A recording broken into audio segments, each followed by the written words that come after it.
बिस्मिल्लाहिर्रहमानिर्रहीम। एक रिसाला है, तकरीबन ये 150 सफ़ात पर मुश्तमिल है। उसमें से 50 सफ़ात तकरीबन मौज़ू रिवायात से मुताल्लिक़ जो बुनियादी बातें हैं, बहुत अहम बातें हैं, उसको मुसन्निफ़ ने लिखा है। उसके बाद तकरीबन 120 मौज़ू रिवायात को इन्होंने एक मुख्तसर अंदाज में जमा किया है। रिसाले का नाम है अवाम व ख़वास में ज़ुबान ज़द खुतबात व बयानात में मशहूर गलत रिवायात का मजमुआ।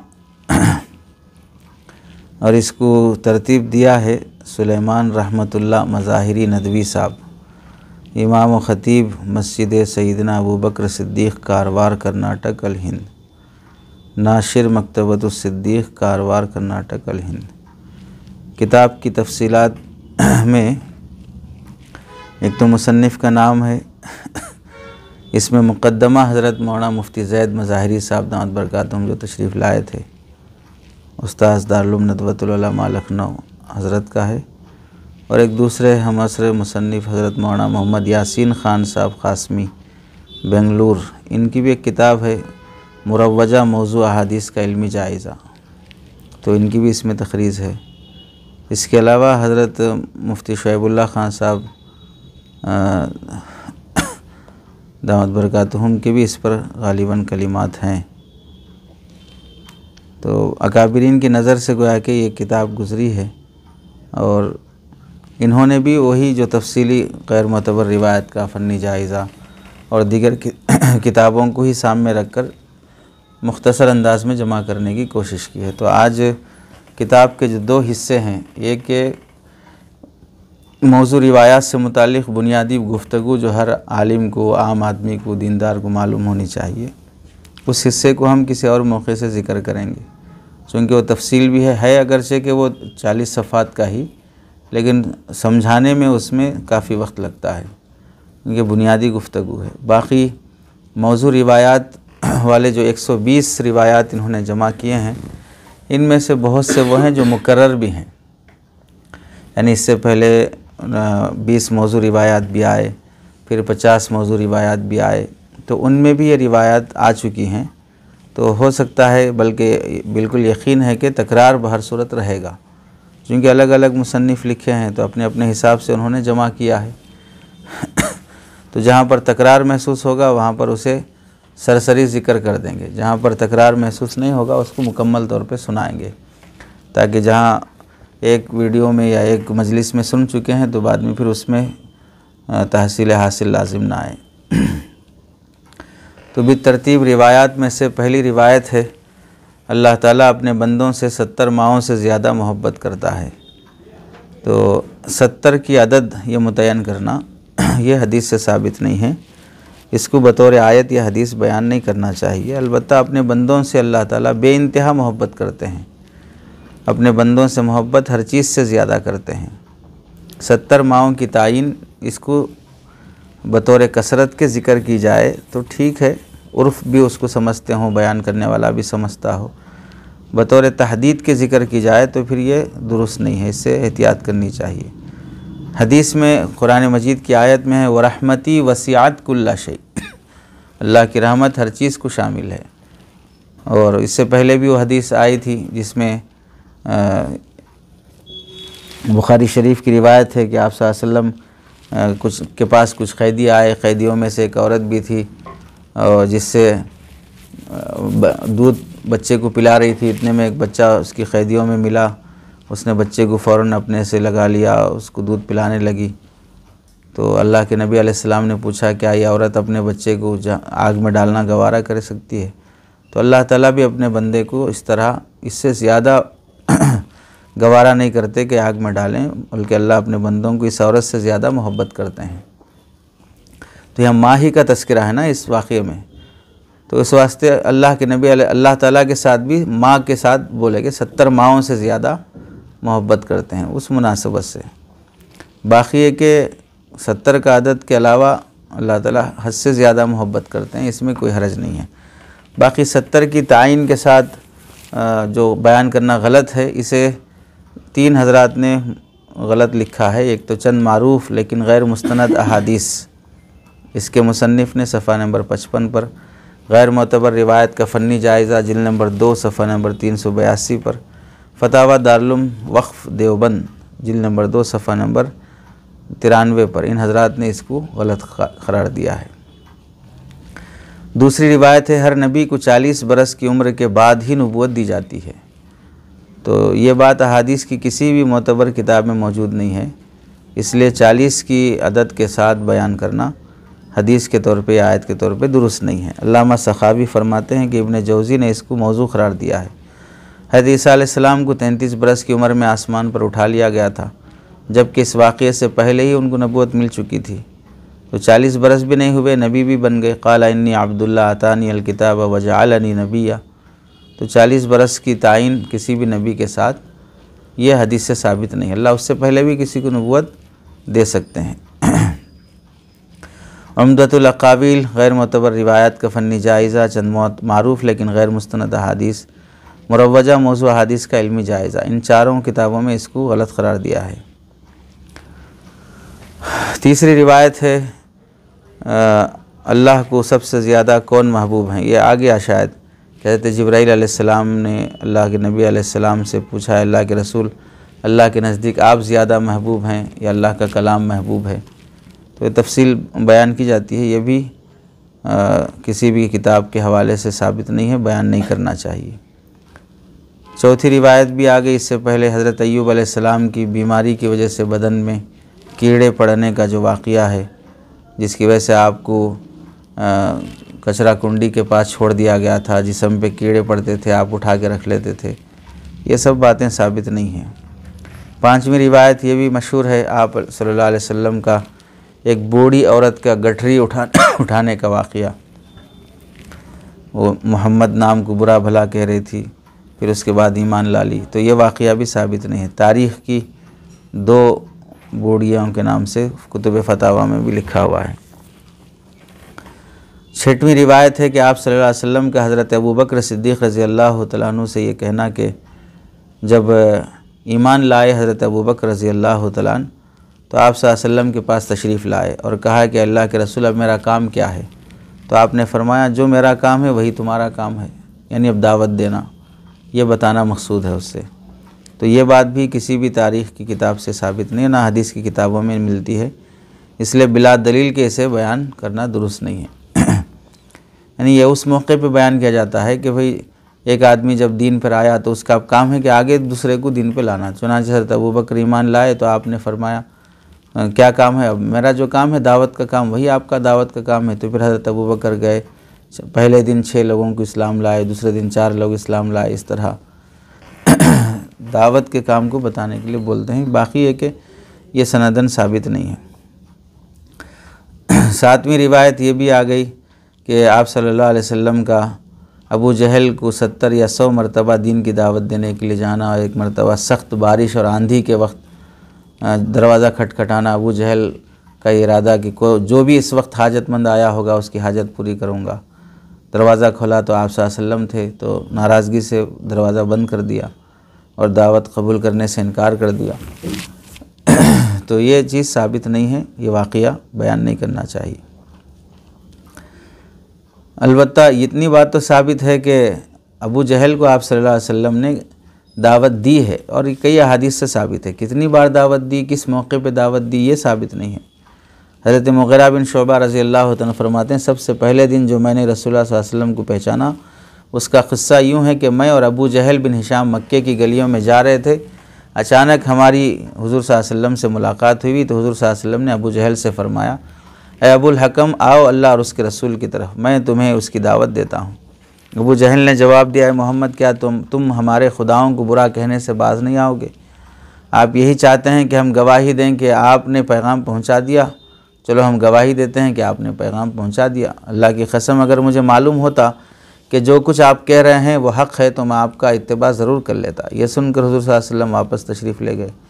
उसके बाद अबू जहल मेरी तरफ मुतवज्जे होकर कहने लगा, अल्लाह की कसम, मैं खूब जानता हूँ कि जो ये कह रहे हैं यानी मोहम्मद, वो हक़ है, लेकिन उनकी बात इस वजह से नहीं मानता कि बनु कुसै ने कहा कि बैतुल्लाह की दरबानी हमारे ख़ानदान में होगी। हमने कहा ठीक है। तो फिर उन्होंने कहा कि मजलिस शुरा का इंतज़ाम हमारे ज़िम्मे होगा। हमने कहा ठीक है। फिर उन्होंने कहा लड़ाई का झंडा हमारे ख़ानदान में होगा। हमने कहा ठीक है। फिर उन्होंने खाना खिलाया और हमने भी खाना खिलाया, हत्ता कि हम दोनों एक दूसरे के बराबर हो गए। तो कहने लगे कि हम में एक नबी है, अल्लाह की कसम उनकी ये बात मैं कभी नहीं मानूंगा। यानी जैसे मोहम्मद दावत दे रहे हैं वैसा बनी कुसै के लोग भी समझाए हैं हमको, लेकिन इस बात को मैं मानने के लिए तैयार नहीं हूँ। तो बताना यह है कि अबू जहल को आप सल्लल्लाहु अलैहि वसल्लम ने दावत तो दी है, कितनी बार दी है और किस किस मौके पे दी है वो तफसील हदीस से साबित नहीं है। 8वीं रिवायत है, एक मरतबा हुज़ूर सल्लल्लाहु अलैहि वसल्लम का सख्त तारीक रात में किसी के तारीक रात में निकले तो किसी ने पूछा कि आप कहाँ तशरीफ़ ले जा रहे हैं। तो आपने फरमाया कि पहाड़ी के उस पार एक काफ़िला आकर ठहरा है और वो कल सुबह सुबह रवाना होने वाला है, तो मैं उनको दावत देने के लिए जा रहा हूँ, कहीं ऐसा ना हो कि सुबह होने से पहले वो काफ़िला रवाना हो जाए। तो ये वाक़या भी हदीस की किसी किताब में साबित नहीं है, तो इसे भी बयान नहीं करना चाहिए। और 9वीं रिवायत ये भी मशहूर है, फ़रिश्तों का हज़रत अबू बकर सिद्दीक़ रज़ी अल्लाह तआला अन्हु की मुशाबहत में टाट का लिबास पहनना, ये भी आ गया था उसमें, ये भी साबित नहीं है। कई किताबों में जैसे बाज़ लोग बोलते हैं कि भाई ये वाक़या तो हम बहुत बयान किए हैं, बयानात में बोले हैं, आज हमको मालूम हो रहा है। तो इसको गैर मोतबर सिर्फ़ हम नहीं बोल रहे हैं यहाँ बैठकर, और अजीब लोग हैं कि जब मानना नहीं है तो अजीब अजीब बहाने करते। एक साहब ये बोलने लगे कि भाई तहक़ीक़ तो आप भी नहीं किए हैं, आप भी पढ़ के सुना दे रहे हैं बस। अरे समझे, तो जो पढ़ के सुना रहे हैं वो तो तहक़ीक़ शुदा है ना, इतनी तो अक्ल होनी चाहिए आदमी को। मैं अखबार पढ़ मुनसिफ न्यूज़ तो पढ़ के नहीं सुना रहा हूँ ना, तो इतनी बेवकूफ़ी रहती है लोगों को कि भाई जो पढ़ के सुना रहा है वो तो तहक़ीक़ शुदा है ना।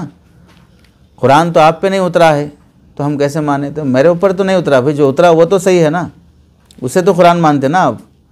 तो जो पढ़ के सुना रहे वो तो तहक़ीक़ शुदा है, इतनी तो अक्ल होनी चाहिए आदमी को। तो इस वाक़े को गैर मोतबर रिवायत का फ़न्नी जायज़ा, चंद मारूफ़ लेकिन गैर मुस्तनद अहादीस, किताबुन नवाज़िल, दारुल इफ्ता, जामिया उलूम इस्लामिया, बिन्नौरी टाउन, तंबीहात, इन सब यानी 5-6 जगहों के मुहक़्क़िक़ीन ने इसको मौज़ू करार दिया है। तो बस काफ़ी है, अब इन पे एतमाद नहीं कर तो ख़ुद तहक़ीक़ करो फिर। यानी आप तो तहक़ीक़ किए बगैर बयान कर दें, बोल दें, उस पर तो अफसोस नहीं है, शर्म नहीं है। और इतने हज़रात तहक़ीक़ कर रहे हैं, उस तहक़ीक़ को हम सुना रहे हैं तो फिर बोल रहे हैं आप भी तो तहक़ीक़ नहीं किए। तो इतने हज़रात की तहक़ीक़ पे जो एतमाद नहीं कर रहा है वो मेरी तहक़ीक़ पे कर लेगा एतमाद। तो मैं कैसे भरोसा कर लूँगा कर लेंगे एतमाद। 10वीं रिवायत है कि फ़रिश्तों की 2 पलकों के दरमियान 500 साल की मसाफ़त, यानी अल्लाह ताला ने अपनी क़ुदरत को बयान करते हुए बाज़ मरतबा कहते हैं कि अल्लाह की क़ुदरत का ये आलम है। अल्लाह ने एक मखलूक़ ऐसी बनाई है कि एक फ़रिश्ते के ये जो इस भौं से लेके इस भौं तक जो दरमियान में हिस्सा है ना, इतने हिस्से की जो मसाफ़त है वो 500 साल की है। कितनी बड़ी मखलूक़ भी अल्लाह ने बयान की है, साबित नहीं है ये चीज़। अल्लाह की मखलूक़ कैसी है वो बेहतर जानते हैं। 11वीं रिवायत है, क़ियामत के दिन एक औरत अपने साथ 4 मर्दों को जहन्नम में ले जाएगी, बाप, भाई, शोहर, बेटा, क्योंकि इन रिश्तेदारों ने उस औरत को दीन नहीं सिखाया। ये भी आ गई शायद, बयानात में बोलते हैं कि एक औरत 4 मर्दों को जहन्नम में ले जाएगी, बाप को, बेटे को, भाई को। तो इसको भी मुसन्निफ़िन ने, मुहक़्क़िक़ीन ने मौज़ू करार दिया है। 12वीं रिवायत ये भी आ गई, जन्नत में लोगों को उलमा की ज़रूरत होगी। अहले जन्नत अल्लाह से सवाल करेंगे, मांगो क्या मांगते हो, तो अल्लाह ताला से जन्नती मांगेंगे, मांगते मांगते ख़त्म हो जाएगा, लेकिन और भी मांगो तो अल्लाह की ज़ियारत मांगने के लिए बाकी रह जाएगी, तो वो उलमा उसकी तरफ रहबरी करेंगे। आ गई ये रिवायत भी, ये भी साबित नहीं है। 13वीं रिवायत ये भी साबित नहीं है, जैसे कहा गया इसका कि जिस इलाक़े में दीन की मेहनत के लिए गश्त होता है तो वहाँ से 40 दिन तक अज़ाब उठा लिया जाता है। कहीं साबित नहीं है, बयान करने की इजाज़त नहीं है। बाज़ हज़रात ने ये कहा है कि इसकी जगह पर यह हदीस बयान की जा सकती है। अल्लाह के नबी अलैहिस्सलाम ने फरमाया कि अल्लाह ताला का इरशाद है कि मैं किसी जगह के लोगों को अज़ाब भेजने का इरादा करता हूँ, लेकिन जब वहाँ ऐसे लोगों को देखता हूँ जो मेरे घरों को आबाद करने वाले, आपस में एक दूसरे से मेरे लिए मोहब्बत करने वाले, तहज्जुद में इस्तिग़फ़ार करने वाले हैं, तो मैं उनसे अज़ाब फेर लेता हूँ। तो ये हदीस शोबुल ईमान की है, इसको बयान कर सकते हैं। बाकी है कि इसका ताल्लुक़ गश्त से नहीं है। इसमें अल्लाह ताला ने मस्जिद आबाद करने वाले, नमाज़ पढ़ने वाले, और दूसरा एक दूसरे से अल्लाह की खातिर मोहब्बत करने वाले, तहज्जुद में इस्तिग़फ़ार करने वाले, ये सिफ़ात बयान की हैं। चौदहवीं रिवायत है हज़रत बिलाल रज़ी अल्लाह तआला अन्हु का अज़ां में अशहदु अल्ला इलाहा इल्लल्लाह की जगह शीन की जगह सीन कहना, अशहदु अल्ला इलाहा इल्लल्लाह। तो हज़रत बिलाल रज़ी अल्लाह तआला अन्हु को गोया के शीन कहना नहीं आता था, सीन कहते थे, अशहदु। बस बिहार के अहबाब वगैरह भी शीन नहीं कह पाते ना, तो अशहदु बोलते हैं। तो सीनु बिलालिन शीनुन, कि बिलाल का सीन भी शीन है, ये आप अलैहिस्सलाम ने फरमाया। लेकिन ऐसी कोई भाषा, वो अरब के लोग हैं, शीन बोलना क्यों नहीं आएगा उनको? बिहार के थोड़े हैं वो लोग, वो अरब के लोग हैं, उनको क्यों बोलना नहीं आएगा? ये सब ऐसी है, साबित नहीं है। हज़रत बिलाल रज़ी अल्लाह तआला अन्हु मुअज़्ज़िन, फसी आवाज़ थी, खूबसूरत आवाज़ थी। अल्लाह के नबी ने इंतखाब ही ऐसे शख्स का किया जो इस्लाम का पहला मुअज़्ज़िन है। वो शख्स, इस्लाम के पहले मुअज़्ज़िन में कोई कमी कैसे रहेगी जिसका अल्लाह के नबी ने इंतखाब किया। बल्कि अल्लामा आजलूनी ने हज़रत इब्राहीम नाजी रहमतुल्लाहि अलैह के हवाले से फ़रमाते हैं कि अल्लाह की कसम खा कर कहता हूँ, हज़रत बिलाल ने कभी अज़ान में अशहदु की जगह असहदु कभी कहा ही नहीं है। कश्फुल खिफ़ा के हवाले से लिखा है। और इसको इस रिवायत के मौजू होने को जिन हज़रात ने लिखा है, गैर मोतबर रिवायत का फ़न्नी जायज़ा, चंद मारूफ़ लेकिन गैर मुस्तनद अहादीस, मुरव्वजा मौजू अहादीस का इल्मी जायज़ा, हज़रत हकीमुल उम्मत रहमतुल्लाहि अलैह का मन घड़त रिवायात पर ताक़ुब, ये भी एक किताब है, इसका भी इंशाअल्लाह दर्स होगा। तो उम्दतुल अक़ाविल, ये 6 लोगों ने इसको मन घड़त करार दिया है। 15वीं रिवायत हज़रत बिलाल रज़ी अल्लाह तआला अन्हु की फ़जर की अज़ान ना देने की वजह से सूरज का तुलू ना होना, यानी एक मरतबा हज़रत बिलाल रज़ी अल्लाह फ़जर की अज़ान नहीं दी, बल्कि किसी और सहाबी ने दी, जिसकी वजह से उस दिन सूरज तुलू नहीं हुआ। फिर जब हज़रत बिलाल रज़ी अल्लाह तआला ने अज़ान दी तो सूरज तुलू हुआ। तो ये वाक़या भी बेअसल है, मनगढ़ंत है, सीरत की किताबों में मौजूद नहीं है, इसे बयान नहीं करना चाहिए। 16वीं रिवायत है अज़ां व इक़ामत में अशहदु अन्ना मुहम्मद रसूलुल्लाह के जवाब में सल्लल्लाहु अलैहि वसल्लम कहना। अज़ां में भी जब शहादतैन आते हैं, अशहदु अल्ला इलाहा अशहदु अन्ना मुहम्मद रसूलुल्लाह, और इक़ामत में भी आता है अशहदु अन्ना मुहम्मद रसूलुल्लाह, वहाँ पर जो मुअज़्ज़िन कह रहा है वही कहना चाहिए, वहाँ पर दरूद पढ़ना साबित नहीं है। अज़ां के बाद दरूद पढ़ना साबित है। हदीस में है जब तुम मुअज़्ज़िन की अज़ां सुनो तो फ़क़ूलु मिस्ल मा यक़ूलुल मुअज़्ज़िन, मुअज़्ज़िन जैसे कहता है वैसे कहो। मुअज़्ज़िन अशहदु अल्ला इलाहा इल्लल्लाह कह रहा वही कहो, अशहदु अन्ना मुहम्मद रसूलुल्लाह कह रहा वही कहो। मुस्लिम शरीफ की रिवायत है।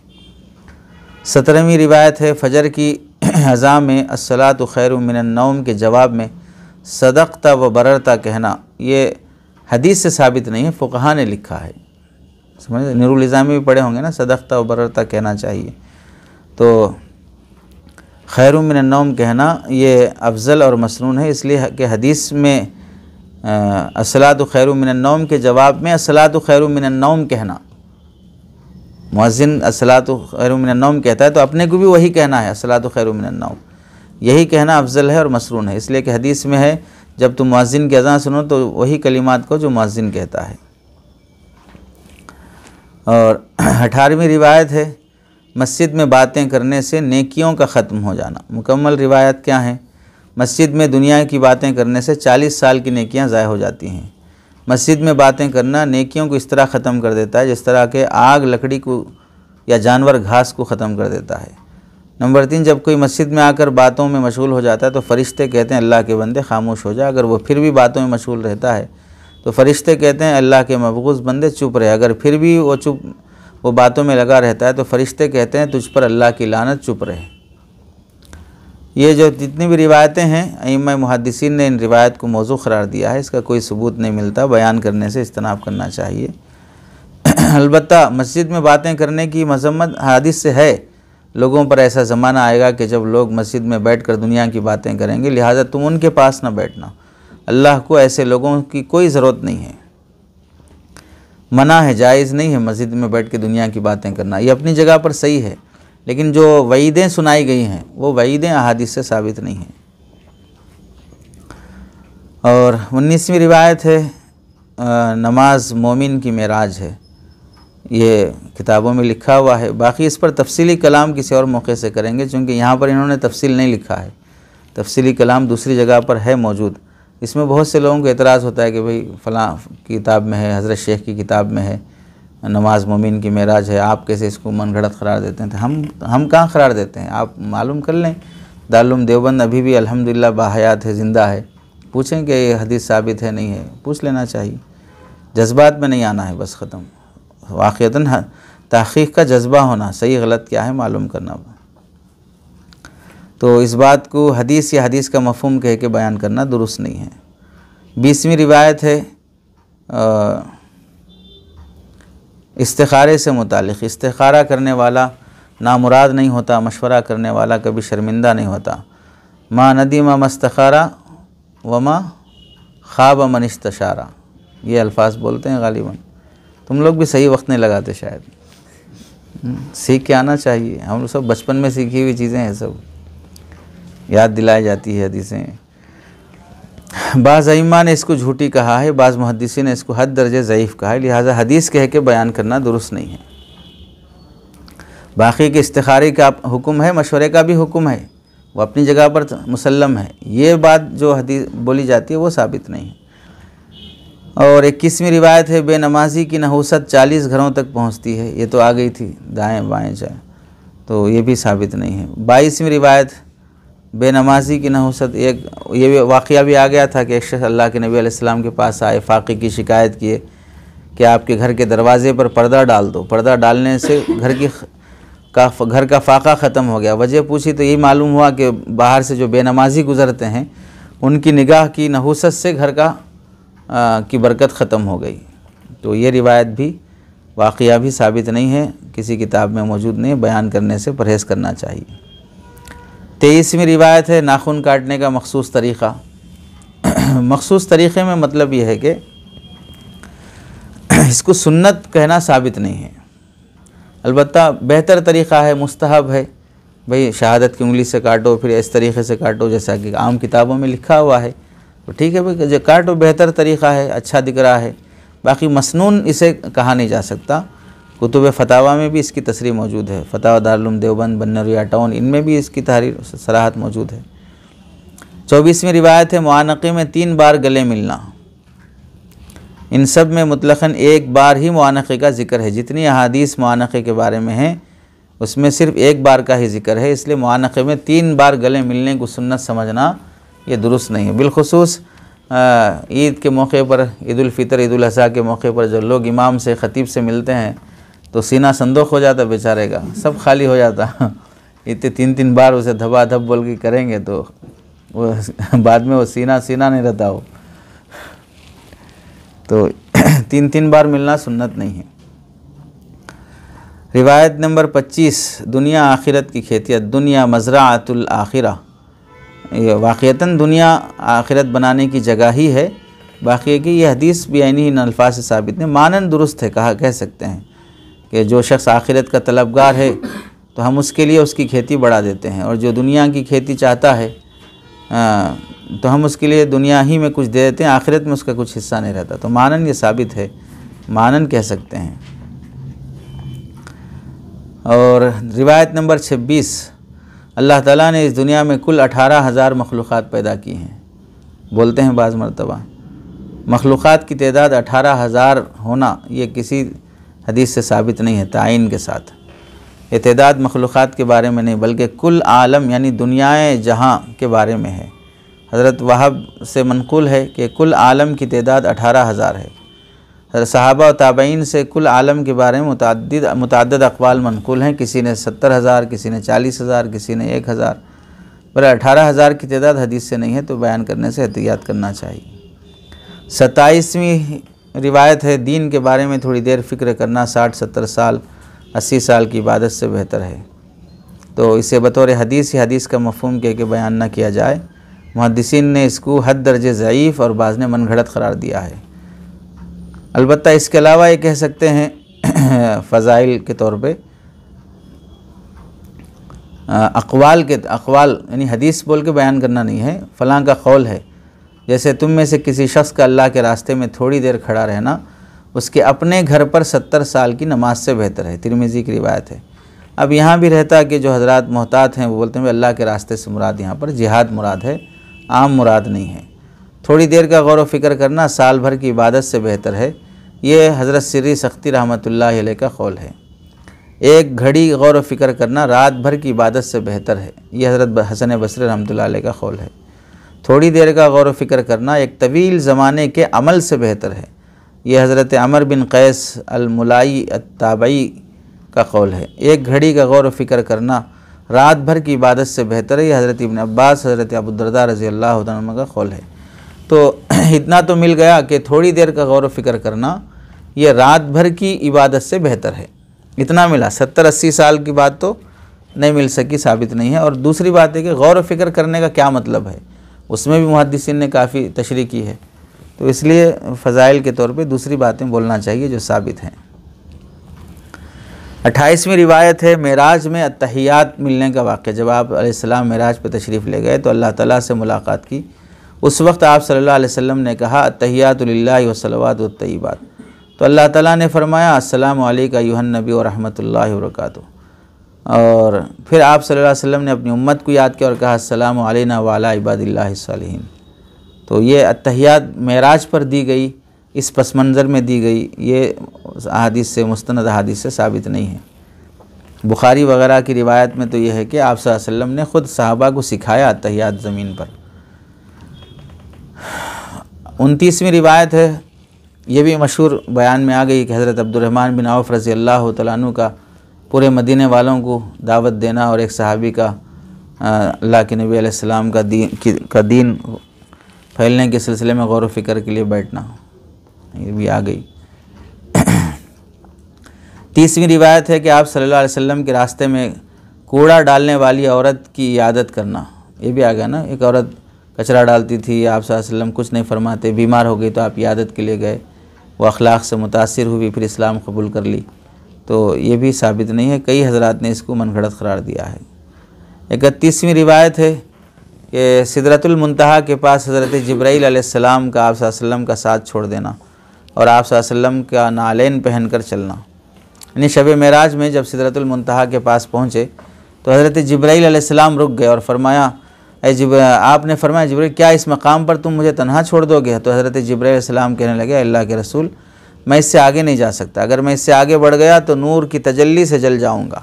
तो आप सल्लल्लाहु अलैहि वसल्लम जैसे ही अर्श पर जाने लगे तो अपने जूते मुबारक उतारने शुरू किए। तो अल्लाह ताला ने फरमाया आप जूते ना उतारें बल्कि जूते समेत अर्श पर तशरीफ़ ले आएँ। तो ये वाक़या बेबुनियाद है। मेराज से मुताल्लिक़ जितनी अहादीस हैं इनमें ये वाक़या कहीं भी ज़िक्र नहीं, इसलिए बयान नहीं करना चाहिए। यानी दो बातें हो गई इसमें, एक तो हुज़ूर सल्लल्लाहु अलैहि वसल्लम मेराज पे चप्पल पहन के गए नहीं गए, आपको क्या ज़रूरत उसकी, पहन के गए नहीं गए। हुज़ूर सल्लल्लाहु अलैहि वसल्लम के जूतों को अर्श को मुआज़ना करने की ज़रूरत क्या है, आपके जूते अर्श से भी अफजल हैं। कई कोई सब बातें, जो अफजलियत अल्लाह ताला ने नवाजी है वो काफ़ी है, बस जूतों को ले आके अर्श से क्यों जोड़ रहे हो, अर्श इलाही से। दूसरा बाज़ ये भी बोलते हैं कि अल्लाह ताला ने हज़रत मूसा अलैहिस्सलाम को कोहे तूर पर फरमाया फ़ख़्लअन अलैक, और यहाँ हज़रत अल्लाह के नबी अलैहिस्सलाम से फरमाया अपने जूते पहन के आओ। कहाँ है साबित?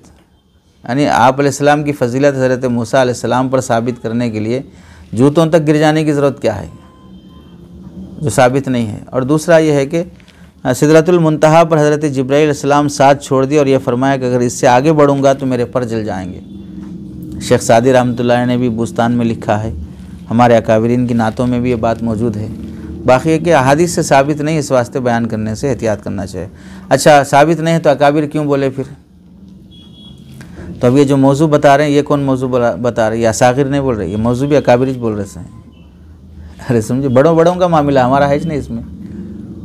यानी ये जो साबित नहीं है जो बोल रहे हैं ये हम थोड़े ही बोल रहे हैं, ये भी तो अकाबिर बोल रहे हैं ना। जैसे मिसाल के तौर पर नवादिरुल फ़िक़ा हज़रत मौलाना शेख यूनुस साहब जौनपुरी रहमतुल्लाह अलैह जो मज़ाहिर के शेखुल हदीस अभी साबिक़ में जिनका इंतकाल हुआ, वो भी अकाबरीन में से है ना, तो उन्होंने कहा इसको मौजू है।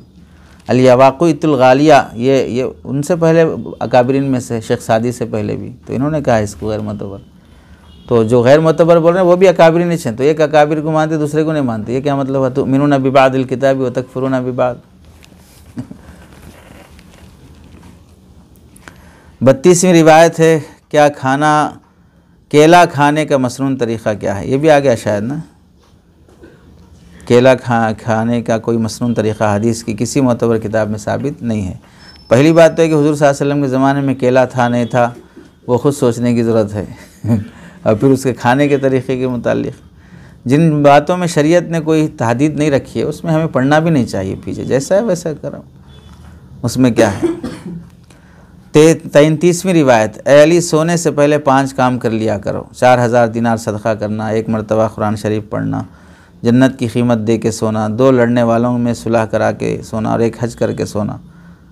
फिर वो तफसील से आया भी ना कि 1 सूरह फातिहा पढ़ना, इतने बार इस्तिग़फ़ार करना, वो सब चीज़ें दुआ और अस्कार के साथ ही करना चाहिए। बाकी कि ये सब फ़ज़ाइल और ये पस मंज़र ये रिवायत में साबित नहीं है, इसलिए इस अमल को करने की तो इजाज़त रहेगी कि आप सूरह फातिहा पढ़ के सोएं, आयतुल कुर्सी पढ़ के सोएं, दरूद पढ़ के सोएं, इस्तिग़फ़ार करके सोएं, कुरान की चंद आयतें पढ़ के सोएं, बिल्कुल ठीक है। बाकी ये फ़ज़ाइल इस पस मंज़र में साबित नहीं है, इसलिए इसे बयान करने से बचना चाहिए।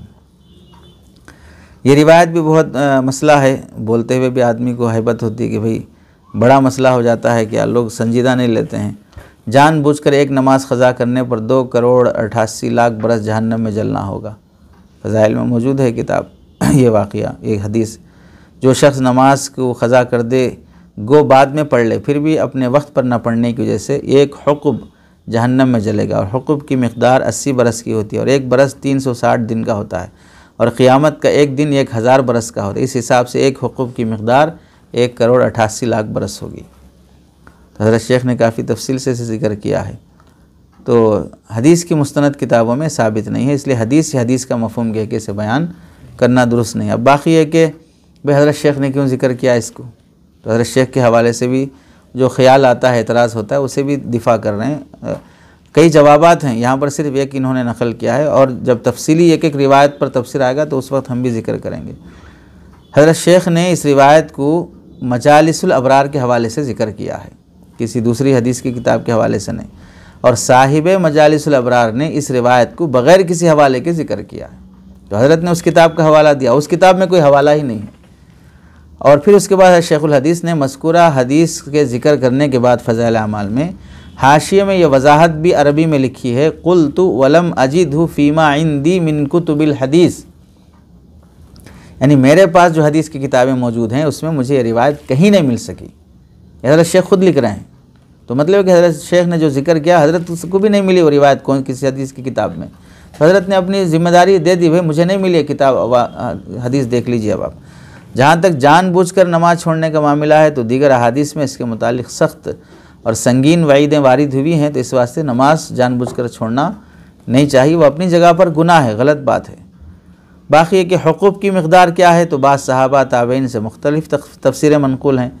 हज़रत इब्न अब्बास, हज़रत इब्न उमर रज़ी अल्लाह तआला अन्हुमा से 80 साल, हज़रत मुजाहिद से 70 साल, हज़रत इब्न अब्बास रज़ी अल्लाह तआला अन्हुमा हज़रत क़तादा से 1 अरसा। तो ये तफसीरें भी मुख्तलिफ़ हैं। बहरहाल हज़रत शेख के ज़िक्र करने पर बाज़ हज़रात को जज्बाती कैफियत आ जाती है, तो उसका एक जवाब है कि हज़रत शेख ने ख़ुद कह दिया कि मुझे भी हदीस की किताबों में नहीं मिल सकी है। तो बस वजाहत हो गई कि हदीस किताबों में हज़रत शेख कुछ नहीं मिली है, तो आप कहाँ से क्यों तरफदारी और क्यों आप डिफेंस करने चल रहे हैं। नहीं है हदीस की किताबों में, है तो फिर ठीक है, पेश करें, तहक़ीक़ करें। 35वीं रिवायत है, सुन्नत की हिफाजत पर 4 इनाम दिए जाते हैं। जो मेरी सुन्नत की हिफाजत करेगा उसे 4 खसलतों से नवाजा जाएगा। नेक लोगों के दिलों में मोहब्बत होगी, फाजिर लोगों के दिलों में हैबत होगी, उसके रिस्क में बरकत होगी, और दीन में मोतबर समझा जाएगा या उसे ईमान पर मौत आएगी। है बोलते हैं अरबी इबारत के साथ है, तो मोतबर अहादीस की किताबों में साबित नहीं है, तो मंसूब करके आप अलैहिस्सलाम की तरफ बयान नहीं करना चाहिए। 36वीं रिवायत है, हज़रत अली रज़ी अल्लाह तआला अन्हु को तीर लगा, तो उसके निकालने में सख्त तकलीफ़ होती थी। जो आप नमाज शुरू की तो तीर निकाल लिया गया और आपको उसकी ख़बर भी नहीं हुई है। ये तारीख़ी वाक़यात में से, ये हदीस का कोई ताल्लुक़ नहीं, इसमें आप अलैहिस्सलाम का ज़िक्र ही नहीं है ना हदीस बोलने वास्ते, तो तारीख़ी वाक़या है। तारीख़ी वाक़यों में इतना ज़्यादा ताक़ुब नहीं किया जाता सनद के लिहाज से, लेकिन उसके बावजूद भी हमारे ही अकाबिरीन ने इसको मौजू, इस वाक़ये को भी मौजू करार दिया है। चुनांचे हकीमुल उम्मत हज़रत अशरफ अली थानवी रहमतुल्लाह अलैह की जो किताब है की जो तहक़ीक़ात हैं उसको मुरतब किया है शेख अमीर तारिक़ अमीर ख़ान साहब ने, तो उसको हकीमुल उम्मत का मन घड़त रिवायात पर ताक़ुब, सफ़ा नंबर 130, फ़तावा दारुल उलूम ज़करिया जिल्द नंबर 8, तंबीहात सिलसिला नंबर 187, इन सब में इसको मन घड़त करार दिया है। 37वीं रिवायत ये भी आ गई शायद कि अल्लाह ताला जिस शख्स को अपनी तरफ एक मरतबा रहमत की नज़र से देखते हैं तो उसे जिहाद के लिए, 10 मरतबा तो हज के लिए, और 70 मरतबा या 100 मरतबा तो अल्लाह के रास्ते के लिए कबूल करते हैं, तौफ़ीक़ देते हैं, ये भी साबित नहीं है, बयान नहीं करना चाहिए।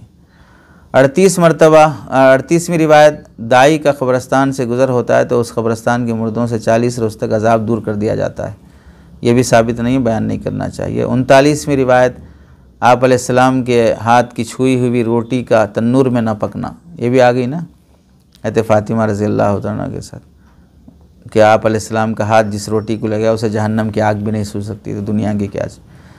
फ़तावा दारुल उलूम जामिया इस्लामिया बिन्नौरिया टाउन ने भी इसको मौजू करार दिया है।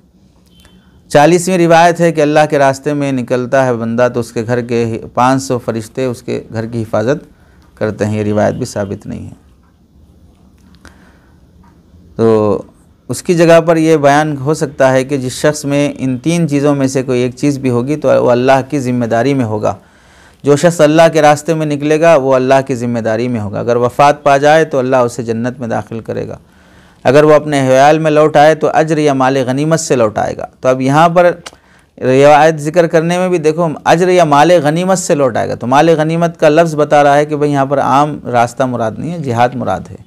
तो इस रिवायत के ज़िक्र करने में भी महल नज़र होता है कि भाई बयान कर सकते नहीं कर सकते जो जिहाद की आयत और अहादीस हैं उसको। जो शख्स मस्जिद में होगा तो अल्लाह ताला की ज़िम्मेदारी में होगा, वफ़ात पा जाए तो अल्लाह उसे जन्नत में दाखिल करेंगे, अगर वो अपने अहल याल में लौट आए तो अज्र या माल गनीमत के साथ लौट आएगा। जो शख्स अपने घर में सलाम करके दाखिल हो अल्लाह की ज़िम्मेदारी में होगा। खैर जब गुंजाइश है तो ज़िक्र कर लें, मसला नहीं है, उलमा ही कह रहे हैं। तो रिवायत नंबर 41, एक यहूदी के जनाजे को देखकर आप सल्लल्लाहु अलैहि वसल्लम की आंखों में आंसू आ गए। साहबा इकराम ने अर्ज़ किया, यह तो यहूदी का जनाजा है, तो आपने फरमाया मेरा एक उम्मती बग़ैर कलीमे के जहन्नम में चला गया। ये भी आ गया ना, मनगढ़ंत है, बयान नहीं करना चाहिए। ये भी आ गया 42वीं, अली तेरी वजह से एक आदमी भी राह रास्त पर आ जाए तो तेरी नजात के लिए काफ़ी है। नजात के लिए तो अमल ही होगा, किसी के ईमान में लाने से ख़ुद की नजात नहीं हो सकती। एक रिवायत है जो बयान की जा सकती है कि किसी मुशरिक को अल्लाह ने तेरे ज़रिए हिदायत दी तो तेरे लिए सुर्ख ऊँटों से अफजल है। यह हज़रत अली से हज़रत मुआज़ रज़ी अल्लाह तआला से मुख्तलिफ़ ताबिरात से मनक़ुल है। 43वीं रिवायत कि एक मुशरिक आप सल्लल्लाहु अलैहि वसल्लम का मेहमान हुआ और रात में आपके पास ठहरा, मेहमान नवाजी हुई, रात में काफिर ने बिस्तर में ग़लाज़त कर दी, सुबह शर्म की वजह से निकल गया, तलवार भूल गया। जब उसे अपनी तलवार याद आई तो वापस लेने पहुंचा तो आप उसके नापाक कपड़े धो रहे थे। जब मुशरिक ने देखा तो ये रवैया देखकर मुसलमान हो गया। बड़े बड़े लोग भी बोल देते हैं, उलमा भी बोलते। परसों ही एक हफ़्ता पहले एक मौलाना के साथ बयान में शरीक थे तो उन्होंने भी कहा बड़े वही अच्छे अंदाज से लेकिन साबित नहीं है चीज़। ये वाक़या आप सल्लल्लाहु अलैहि वसल्लम की ना तो मक्की ज़िंदगी में पेश आया ना मदनी ज़िंदगी में पेश आया, किसी हदीस की किताब में नहीं है। तो आपकी तरफ मंसूब कर रहे हैं कि आप काफिर की ग़लाज़त धो रहे हैं, तो दिखाओ ना, हदीस में रहेगा ना जब आपने ऐसा किया हो। तो अखलाक़ के लिए बहुत से वाक़यात हैं, यही वाक़या क्यों इससे साबित करना चाह रहे हैं आप अखलाक़ को। अच्छा, इस वाक़े के बाद आप बताना क्या चाह रहे हैं? इस वाक़े के बाद क्या मुसलमान ऐसा कर सकते हैं कि गैरों के हम गंदगी धोएं उनकी, तो इससे वो अखलाक़ में होंगे कि वो मुतासिर हो के इस्लाम में दाखिल हों? ऐसा तो है ही नहीं। अखलाक़ के लिए आप मामले अच्छे रखो बस। अखलाक़ के लिए आप ग़लाज़त धो रहे हैं लेकिन इस तरह के हराम और मामलात की ख़राबी में है तो क्या फ़र्क पड़ेगा उससे। 44वीं रिवायत है, क़ियामत के दिन एक नेकी देने पर 2 अफराद का जन्नत में दाखिल आए। एक के पास एक ही नेकी रहेगी, एक के पास एक ही नेकी कम पड़ेगी, यानी बराबर रहेगा उसके तराजू का पल्ला। एक नेकी मिल गई तो जन्नत, तो कोई माँ से, भाइयों से, बेटों से, सबसे पूछेगा, कोई नहीं देगा। तो एक बंदा रहेगा जिसके पास एक ही नेकी है, तो उससे पूछेगा तो भाई चलो मेरे पास एक ही है, तुम जाओ मेरी जगह पर, मैं तो जा ही नहीं सकता। तो वो करम, वो सखावत जिसकी वजह से अल्लाह ताला दोनों को जन्नत में भेज देंगे। तो बहुत बोले होंगे ना, नहीं बोले? जागते हुए सुनेंगे तो याद रहेगा, सोते हुए सुनेंगे तो वही हाल रहेगा जैसा कि अब हो रहा है। 45वीं रिवायत, दाई के हर बोल पर 1 साल की इबादत का अजर लिखा जाता है। हज़रत मूसा अलैहिस्सलाम ने कहा है, रब उस शख्स का क्या अजर है जो अपने भाई को भलाई की तरफ बुलाए, बुराई से रोके। तो अल्लाह ने फरमाया कि उसके हर लफ्ज़ के बदले 1 साल की इबादत का सवाब अता करूँगा, और मुझे इस बात से शर्म आती है कि उसे अजाब दूँ। मुकाशफ़तुल क़ुलूब में इमाम गज़ाली ने बिला सनद के नक़ल किया है, हदीस की किसी किताब में नहीं है, तो हदीस या हदीस का मफ़हूम कहकर बयान नहीं करना चाहिए। हज़रत मूसा अलैहिस्सलाम की बात भी की तरफ भी बिला सनद होने की वजह से हज़रत मूसा अलैहिस्सलाम की तरफ भी ये बात मंसूब नहीं करना चाहिए, चूँकि हज़रत मूसा अलैहिस्सलाम की तरफ भी ये बात सनदन साबित नहीं है, बिला सनद के है। 46वीं रिवायत, मेरा बिस्तर लपेट दो, अब आराम के दिन ख़त्म हो गए। यानी अल्लाह के नबी अलैहिस्सलाम की उम्मत की फ़िक्र और गम को बताने के लिए, खदीजा आज के बाद से आराम के दिन ख़त्म हो गए, नींद और राहत के दिन ख़त्म हो गए, आज से मुसलसल बेदारी और मशक्क़त होगी। ऐसा तो नहीं आप अलैहिस्सलाम से है, वो हदीस में जो आपने सुना कि 3 सहाबा ने आकर अल्लाह के नबी के मामूलात मालूम किए, तो बहुत अजीब लगा, नबी होकर भी इतने अमल करते हैं, तो आज के बाद से मैं शादी नहीं करूँगा, आज के बाद से मैं दिन में रोज़े रखूँगा, ऐसा सब कसम खा लिए। तो आपने डांटा तंबी कि मैं खाता भी हूँ, भूख रहता भी हूँ, मैं सोता भी हूँ, जागता भी हूँ, सब बातें आई थी ना उसमें। तो फिर ये कैसा कि आज के बाद से राहत के दिन ख़त्म, नींद के दिन ख़त्म। तारुस यानी जब किसी हदीस का दूसरी सही हदीस से तारुस हो जाए तो सही हदीस को ली जाएगी, ज़ईफ़ को नहीं लिया जाएगा, तो मौजू कहाँ से लेंगे। 47वीं रिवायत ये भी आ गया, दाढ़ी के एक बाल में फ़रिश्ते का झूलना, वो एक बाल भी चला गया तो आपने सलाम करना छोड़ दिया, वो भी चलेगी। उसमें इनका भी तज़किरा आ गया था आया था, याद है? चलिए जितने बाल हैं गनीमत हैं, बस वही है। और अगर कोई ताना दे तो गुनहगार होगा। जितनी दाढ़ी है वही बाल उसके लिए दाढ़ी के हुक्म में है, उससे ज़ायद का खुद मुकल्लफ नहीं है। कोई दूसरा ताना देगा तो गया कि सुन्नत का मजाक उड़ा रहा वो शख्स, और सुन्नत के मजाक से आदमी कुफ्र तक पहुंच जाता है, बचना चाहिए इससे।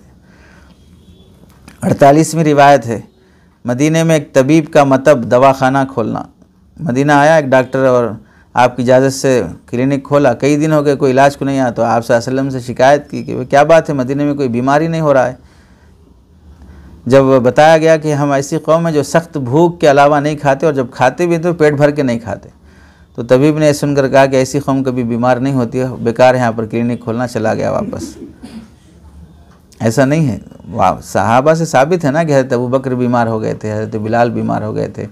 मदीने की ज़िंदगी में जब बीमारी हो गई, असाबत हुम्मल मदीना, कि मदीने की आब हवा ने इन्हें कमज़ोर कर दिया है, ये सब चीज़ें साबित हैं बीमारी के। बीमारी में इयादत के लिए जाना भी साबित है। और बीमारियां सिर्फ खाने पर ही मौकूफ़ नहीं होती ना, बहुत सी बीमारियां बग़ैर खाए की भी आती हैं। रमज़ान में बीमार नहीं होते लोग, रमज़ान में भी होते हैं जबकि खाते कम हैं, यानी भूखे रहते हैं, रोज़ा रहते हैं बिलउमूम। वरना तो रमज़ान में लोग सीन का सौम रखते हैं स्वाद के सौम के बजाय। 49वीं रिवायत, 5 नमाज़ों पर 5 इनामात।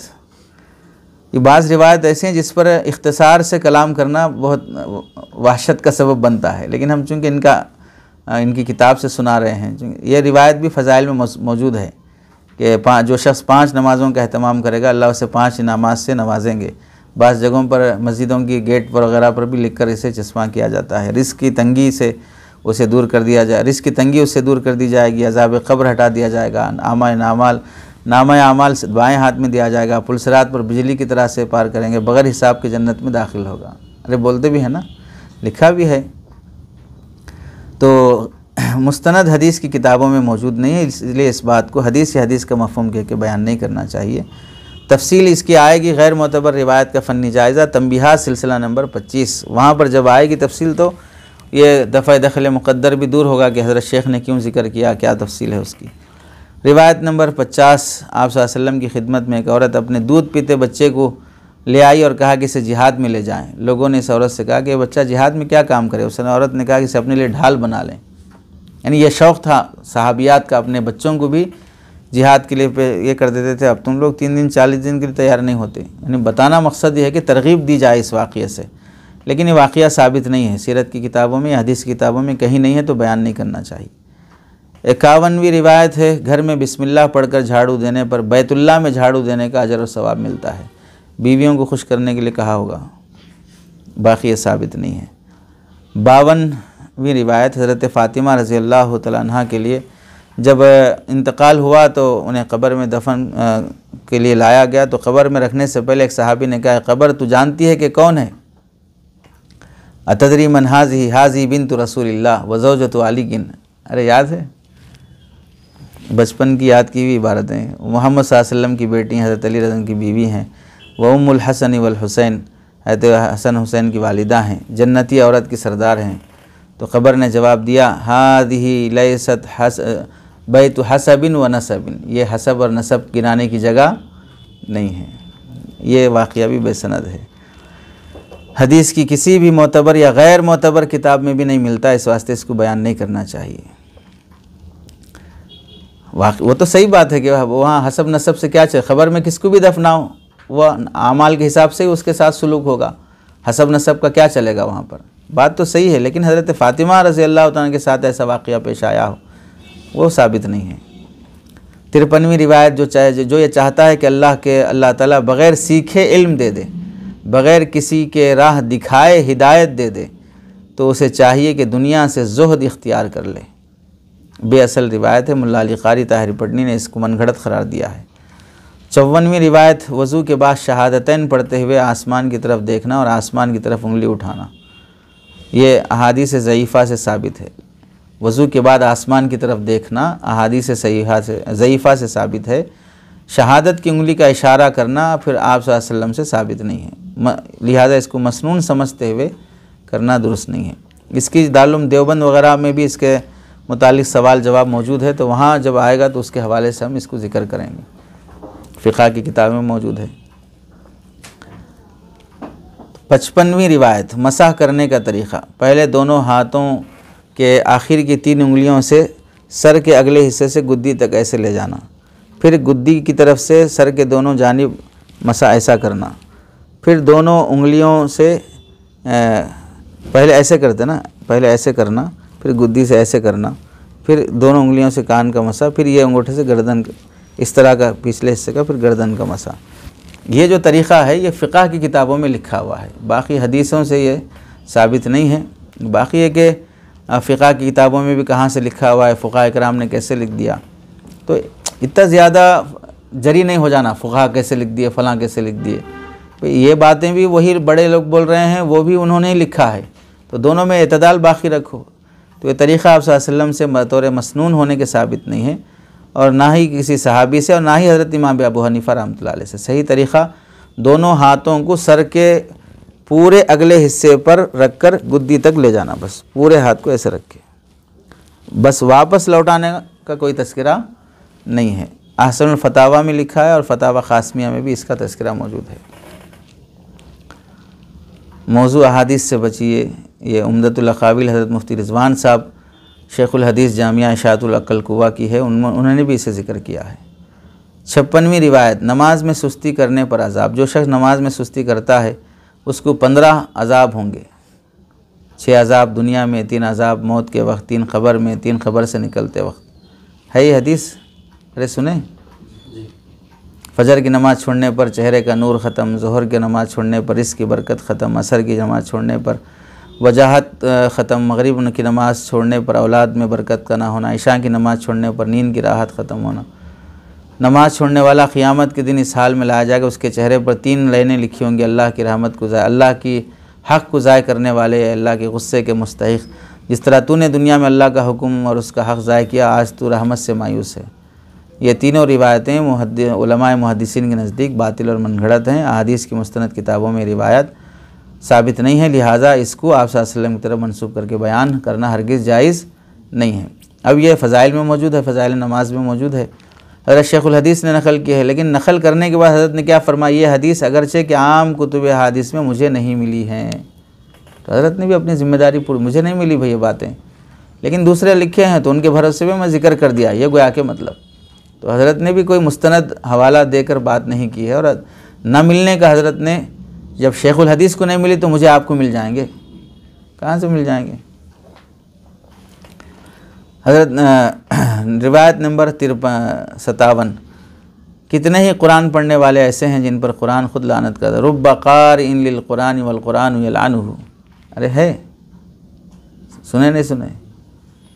वो तो सही बात है कि भाई कुरान ऐसे पढ़ते हैं कि बाज़ मरतबा आदमी झूठा कहलाता है, लेकिन यह हदीस इन जुमलों के साथ साबित नहीं है। बतौर हदीस के ज़िक्र करना दुरुस्त नहीं है।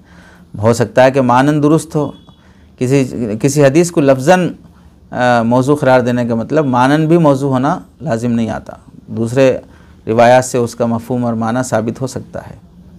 यही मुहद्दिसीन का ये भी एक उसूल है। 58वीं रिवायत, रोज़ महशर हिसाब के वक्त हज़रत अबू बकर सिद्दीक़ रज़ी अल्लाह अन्हु पेश करना। आगे रिवायत है, अल्लाह ताला इतने गुस्से में होंगे कोई हिसाब के लिए आगे नहीं बढ़ सकते, तो अल्लाह के नबी हज़रत सिद्दीक़ अकबर से फरमाएंगे तुम आगे बढ़ो, तो अल्लाह हज़रत सिद्दीक़ अकबर को देख कर गुस्सा गोया के ठंडा हो जाएगा। फिर उसके बाद दूसरे लोगों का हिसाब शुरू होगा। यह अकाबरीन ने भी इसके तो ज़िक्र किया है, हज़रत पीर साहब दामद बरकातुहूम की किताब में मौजूद है। बाकी की हदीस की किताबों से साबित नहीं है तो बयान नहीं करना चाहिए।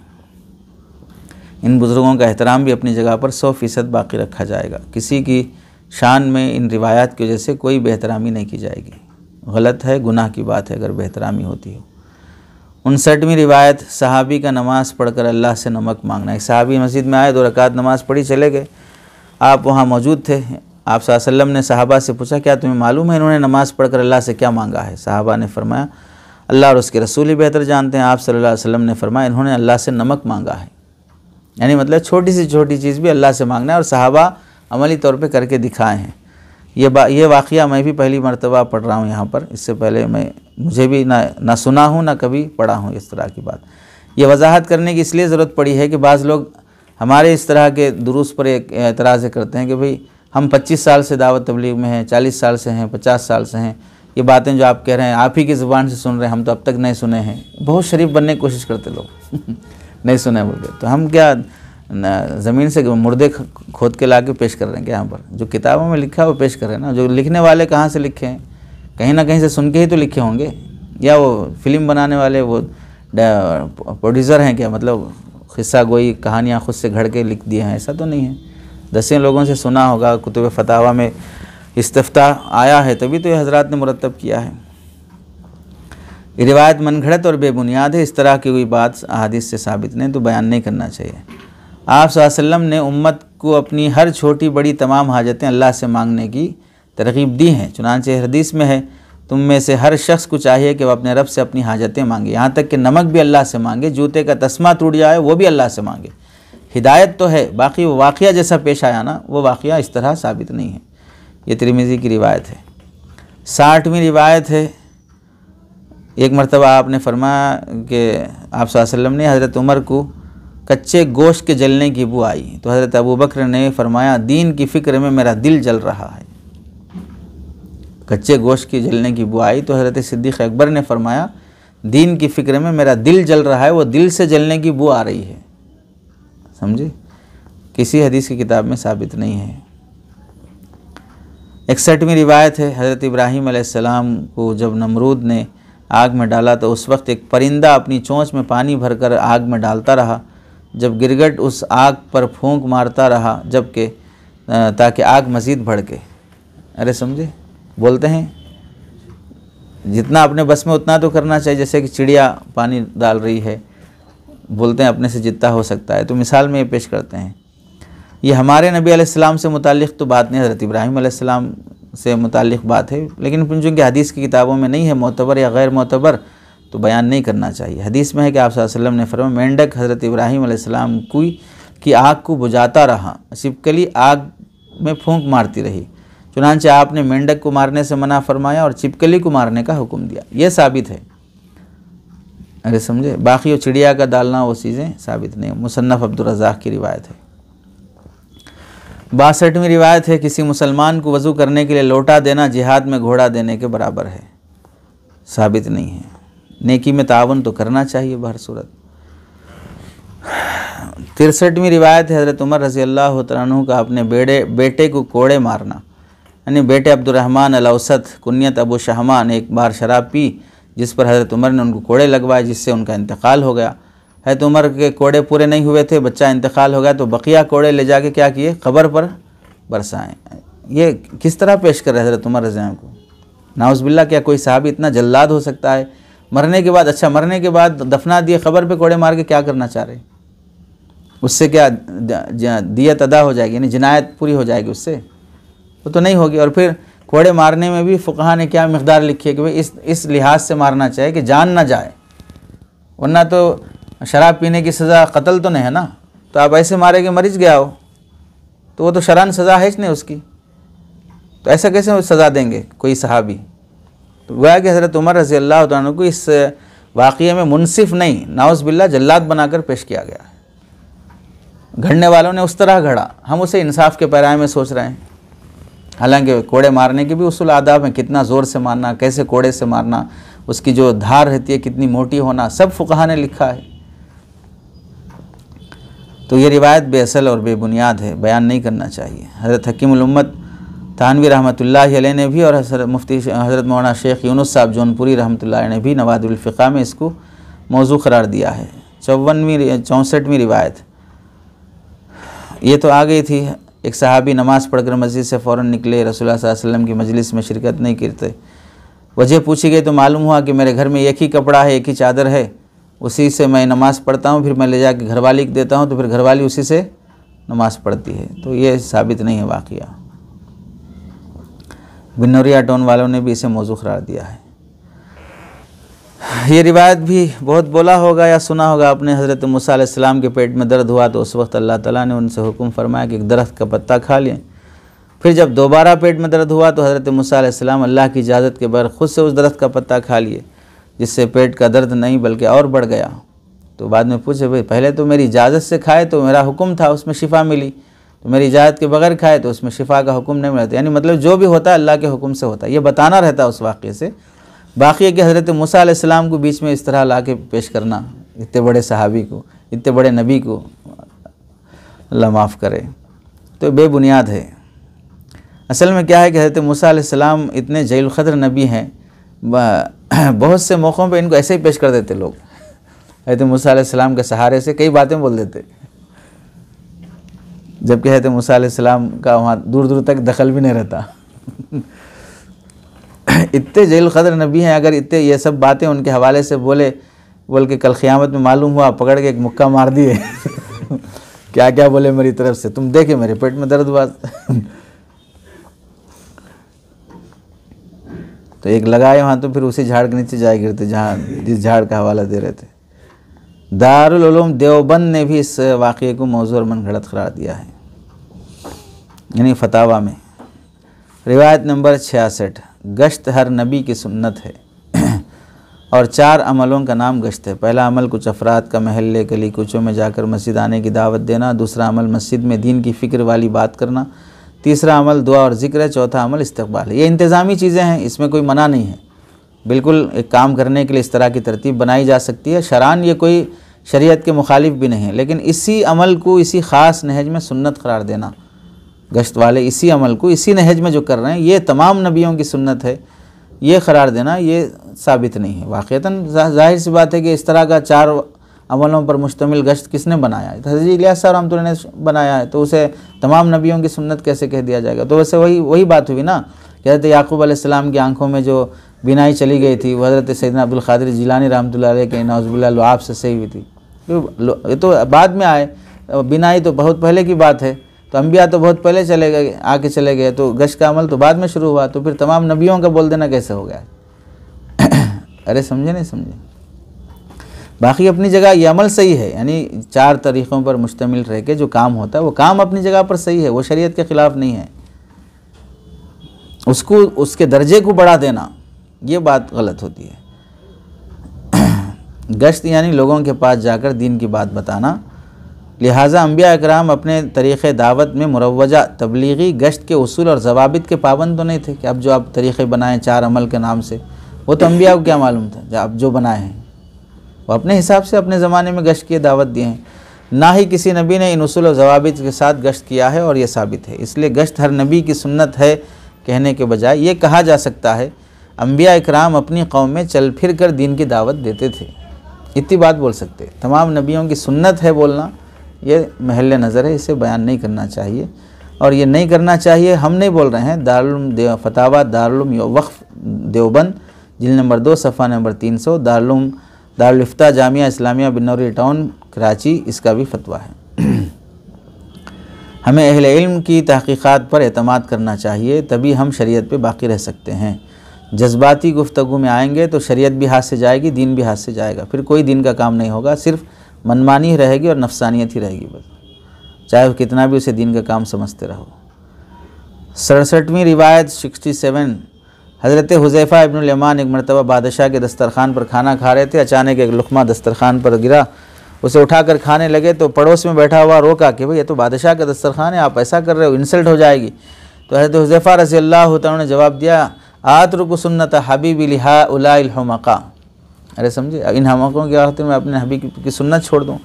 जज्बा तो उन सहाबा का ऐसे ही था कि वो कहीं किसी भी मौके पर सुन्नत नहीं छोड़ते थे, चाहे किसी भी दरबार में हो। बाकी ये वाक़या इस पस मंज़र में हदीस की या सीरत की किताबों में साबित नहीं है। बाकी इसमें अल्लाह के नबी अलैहिस्सलाम का दखल नहीं है, यानी मतलब यहाँ आप अलैहिस्सलाम की तरफ मंसूब करके कोई बात हो फलां हो, ये तो हज़रत सहाबी का वाक़या है। सहाबी की बात भी चूँकि मुस्तनद होना ये भी एक मेयारी बात रहती है, चूँकि वो उम्मत के लिए नमूना है। सहाबा मुक्तदा हैं, हुदा हिदायत का ज़रिया है, सरचश्मा है, तो इसे बयान नहीं करना चाहिए। दारुल इफ्ता दारुल देवबंद ने भी इसे बेअसल करार दिया है और दीगर हजरात ने भी।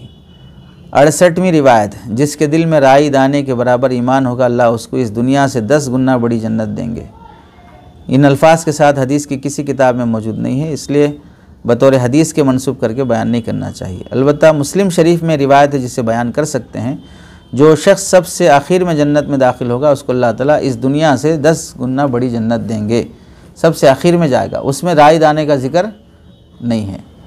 बुखारी शरीफ में है, जब क़ियामत का दिन होगा उस वक्त मैं सिफारिशी बनूंगा, कहूँगा आए मेरे रब, जिसके दिल में राय दाने के बराबर भी ईमान है उसे जन्नत में दाखिला नसीब फरमा, तो उनको जन्नत में दाखिला दिया जाएगा। लेकिन इसमें 10 गुना का जिक्र नहीं है। अरे समझे, तो मतलब क्या हुआ, जिस रिवायत में राई दाना के बराबर जिक्र है उसमें 10 गुना का जिक्र नहीं है, जिस रिवायत में 10 गुना का जिक्र है उसमें राई दाने का जिक्र नहीं है। तो मतलब यह हुआ कि 2 हदीसों को मिलाकर एक बना दिए, एक तीसरी हदीस हो गई हो, इसकी इजाज़त नहीं है। मुहद्दिसीन तो सनद के बाद मतन बदल जाने पर भी ये करते थे, ये मतन इस सनद से साबित नहीं है, वो इतना लिहाज रखते थे। दारुल इफ्ता दारुल देवबंद असल और वक्फ दोनों ने भी इसके सिलसिले में यही कहा है। रिवायत नंबर 69, माँ की गोद से कब्र तक इल्म हासिल करो, मिनल महदी इलल लहद उतलुबुल इल्म मिनल महद, ये साबित नहीं है। रिवायत नंबर 70, अल्लाह के अर्श को उठाने वाले फ़रिश्ते अल्लाह के रास्ते में जाने वाले के हक़ में 3 दुआएं करते हैं, इसकी बख्शिश फरमा, इसके घर वालों की बख्शिश फरमा, इसको और इसके घर वालों को जन्नत में जमा फरमा। साबित नहीं है, बयान नहीं करना चाहिए। ये सब चीज़ें गौर करें तो समझ में आता है, भाई अपनी दुआओं को अंबिया बनी इसराइल की दुआओं की तरह कर लिए, फिर अपने वो भी काफ़ी नहीं हुआ तो अर्श के फ़रिश्तों की भी दुआएं ले लिए। मतलब क्या काम है, क्या चीज़ है, गौर करना चाहिए। 71वीं रिवायत, हज़रत बिलाल रज़ी अल्लाह तआला अन्हु का इरशाद कि अल्लाह ने हिदायत अपने हाथ में रखी होती तो आपके हाथ में रखी होती तो मेरी बारी न जाने कब आती, यानी हुज़ूर सल्लल्लाहु अलैहि वसल्लम से फरमा रहे हज़रत बिलाल रज़ी अल्लाह तआला। नहीं है ऐसी कोई बात। आप सल्लल्लाहु अलैहि वसल्लम पर पढ़ा जाने वाला दरूद कभी मरदूद नहीं होता बल्कि मकबूल होता है। हर नेकी अपने हिसाब से अल्लाह चाहे कबूल कर सकते हैं चाहे रद्द कर सकते हैं। नीयत पर मौकूफ़ है, उसकी मर्ज़ी पर मौकूफ़ है। हाँ, ये हदीस के तौर के बजाय हज़रत अबू दरदा रज़ी अल्लाह तआला अन्हु का कौल है, अबू सुलेमान दारानी रहमतुल्लाह अलैह का कौल है, ये इन अकाबिर का कौल है बोल के बयान कर सकते हैं, हदीस बोल के नहीं बयान करना चाहिए। 73वीं रिवायत है, दौरान सफ़र एक मरतबा आप सल्लल्लाहु अलैहि वसल्लम ने सहाबा को बकरी का गोश्त तैयार करने का हुक्म दिया। एक सहाबी कहने लगे, या रसूलल्लाह बकरी ज़िबाह करना मेरे ज़िम्मे है। दूसरे सहाबा कहने लगे, बकरी की खाल उतारना मेरे ज़िम्मे है। एक और सहाबी कहने लगे, पकाना मेरे ज़िम्मे है। आप सल्लल्लाहु अलैहि वसल्लम ने फरमाया, लकड़ियाँ जमा करना मेरे ज़िम्मे है। यानी काम तकसीम हो रहा है तो आपने भी अपने आप को खिदमत के लिए पेश किया। वो तो आप अलैहिस्सलाम का रहा कि खिदमत में या अपना काम ख़ुद कर लेने में आपके कई वाक़यात हैं, घर का काम आप ख़ुद करते थे, लेकिन ये वाक़या इस पस मंज़र में साबित नहीं है, बयान नहीं करना चाहिए। 74वीं रिवायत है, एक बार आप अलैहिस्सलाम से किसी ने पूछा कि अगर ज़मीन पर तमाम मखलूक़ात अल्लाह के नाफरमान बन जाएं तो अल्लाह क्या करेंगे? तो आपने फरमाया, अल्लाह ताला अपने जानवरों में से एक जानवर को भेजेंगे जो सूरज, ज़मीन और चाँद को एक निवाला करके खा जाएगा। फिर पूछा गया, वो जानवर कहाँ है? अल्लाह के नबी ने फरमाया, वो जानवर अल्लाह के चरागाहों में चर रहा है। ये वाक़या सही सनद के साथ अहादीस की मोतबर किताबों में साबित नहीं है, बयान नहीं करना चाहिए। 75वीं रिवायत, अज़ान के वक्त बातें करना। जो अज़ान के वक्त बातें करता है उसे मौत पर कलीमा नसीब नहीं होता। तो जो शख्स अज़ान के वक्त बातें करता है उसे ईमान के ज़ाय होने का ख़दशा रहता है। अज़ान के वक्त बातें नहीं करना चाहिए, जवाब देना चाहिए, सुनना चाहिए, बेअदबी है अज़ान की, लेकिन ये ईमान लुट जाने की जो बात है ये साबित नहीं है, बयान नहीं करना है। इन्होंने अहादीस और वाक़यात के साथ तारीख़ी वाक़यात को भी ज़िक्र कर दिया जिसका सहाबा और अंबिया से कोई ताल्लुक़ नहीं है। 76वीं रिवायत ऐसी आ गई जिसमें तारीख़ी वाक़यात है। तारीख़ी वाक़यात में इतनी ज़्यादा तहदीद और तक़ीद नहीं होती जितना कि हदीस के सिलसिले में होती है। वाक़या क्या है, एक मरतबा इमाम शाफ़ई रहमतुल्लाह अलैह इमाम अहमद बिन हम्बल या इमाम मालिक के मेहमान बने। मेज़बान साहिबजादी ने अर्ज़ किया कि अब्बाजान, आप के मेहमान ने ज़रूरत से ज़्यादा खाना खाया, रात में तहज्जुद भी नहीं पड़ी, नमाज फ़ज्र बग़ैर वज़ू के अदा की। इमाम शाफ़ई ने इमाम अहमद बिन हम्बल या इमाम मालिक की साहिबजादी के एतराज़ पर जवाब दिया कि आपने खाना हलाल, जवाब दिया कि आपका खाना हलाल था इसलिए ज़्यादा खाया, और मैंने उसमें नूर देखा, रोशनी बुझा दी, तो इसलिए किसी ने मुझे नमाज़ पढ़ते नहीं देखा। मैंने रोशनी बुझा दी थी इसलिए किसी ने मुझे नमाज़ पढ़ते नहीं देखा। यह जवाब दिया। सारी रात एक हदीस पे गौर करता रहा और 40 मसाइल निकाले और फजर की नमाज उशा के वज़ू से मैंने पढ़ी है। तफसीली वाक़या है, किसी भी ज़ियाफ़त की किताब में मिल जाएगा आपको। इमाम अहमद बिन हम्बल 164 हिजरी में पैदा हुए। सही कौल के मुताबिक इमाम अहमद ने पहली शादी 40 साल की उम्र में की। गोया इमाम अहमद की शादी 204 हिजरी में हुई और उसी साल इमाम शाफ़ी रहमतुल्लाह अलैह का इंतकाल हुआ। यानी जिस साल इमाम अहमद की शादी हो रही है उस साल इमाम शाफ़ी का इंतकाल हो रहा है, तो उनकी बेटी कहाँ से आ गई? तो इस इमाम साहिबजादी की मौजूदगी नहीं थी। इसी तरह इमाम शाफ़ी से इमाम मालिक का मेहमान बनना भी साबित नहीं है। तंबीहात के हवाले से इन्होंने नकल किया है। 77वीं रिवायत है, यानी ये वाक़या मन कदब अलैया मुतअम्मिदन फल्यतबव्वा मक़अदहु मिनन नार के तहत दाखिल नहीं होगा, तारीख़ी वाक़यात में से है, फिर भी सही वाक़यात ज़िक्र करना ये बोलना चाह रहे हैं। शोहर को अल्लाह के रास्ते में भेजने में वो जन्नत में अपने शोहर से 500 साल पहले जन्नत में जाएगी, ये भी आ गए थे पहले शुरुआत में ही। बाकी है कि खिदमत करती हैं अल्लाह के रास्ते में जाने के लिए तो उनको भी सवाब मिलता है, इससे इनकार नहीं है।